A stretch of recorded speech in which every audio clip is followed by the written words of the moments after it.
এখন থেকে আপনার প্রিয় সিরিয়ালগুলো ফ্রিতে দেখুন এক্সক্লুসিভলি শুধুমাত্র সান নেক্সটে। এখনই অ্যাপ ডাউনলোড করুন। বলো না বাবা। আগে এটা ধরো, ধরে তারপর পড়ো। আরে এসব কি দিয়েছো? আমিষ রান্নার বই কেন দিয়েছো আমাকে?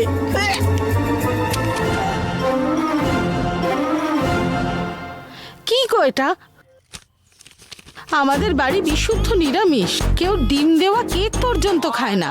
এই অপবিত্র বইটা এনেছো কেন? কল্পনা, সাধারণত ছেলের বাড়ির লোকেরা মেয়েদের ভদ্র হওয়া উচিত বলে, কিন্তু এরা মেয়ে চিকেন রান্না করতে পারে কিনা জিজ্ঞেস বাবা। করছে। নির্মলা, ছেলের বাড়ির লোকেরা সাধারণত মেয়েদের বাড়ির কাছ থেকে নানান সুবিধে আশা করে, আর এরা দেখো মেয়ে মাংস রাঁধতে পারে কিনা সেটা ভাবছে। কল্পনা, শ্বশুর বাড়ি আশা করে মেয়ে সবার সঙ্গে মানিয়ে গুছিয়ে থাকবে, আর এরা আশা করছে মেয়ে সবাইকে বিরিয়ানি বানিয়ে খাওয়াবে। শুধু তাই না নির্মলা, ছেলের বাড়ির লোকেরা শান্তশিষ্ট বৌমা চেয়ে থাকে, কিন্তু এরা অহংকারী বৌমা চাইছে। আরে বাবা, অনেক হয়েছে। তোমার কথা শুনে আমার বমি উঠে আসছে। আমাদের অভ্যেস না থাকলে কি করব? আমি কি জন্মের সময় তোমার মায়ের অখাদ্য রান্না খেয়ে জন্মেছিলাম নাকি? এখন তো 3 বেলা পেটে তাই দিচ্ছি। চুপ করো তো, আমরা বিশুদ্ধ নিরামিষাশী বলবে তো। আমার কি বলার ইচ্ছে হয়নি? বলতে মুখ খুললে মুখে হাফ বয়েল ডিম ঠেসে দেবে, এই ভয়তেও আমি ওখান থেকে পালিয়ে এসেছি। বাবা, এবার কি করব? কেন বেকার এত চিন্তা করছো?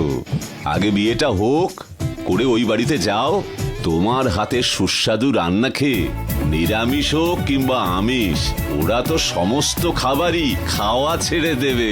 বাবা, কি বলছো? নাও, কোথায় যে যাব কি করব আমি নিজেই তো জানি না। পারো? কল্পনা, এদিকে এসো। কি? সব সময় তুমি একটা অখাদ্য ঝাল ঝাল ডাল বানাও না, এবার একটু মাছের মাথা দিয়ে ডাল বানাও না। কে যে কোথায় যাবে, এখন কি করবে জানে না কেউ, কি যে করবে এখন কেউ জানে না। আমরা 2 বোনই এই আশ্রমেই বড় হয়েছি। ওর একটা হার্টের প্রবলেম আছে, আর ওটা ঠিক করতে 10 লক্ষ টাকা লাগবে। ছি, অসহায় মেয়েটা, ও কত কষ্ট করে রয়েছে।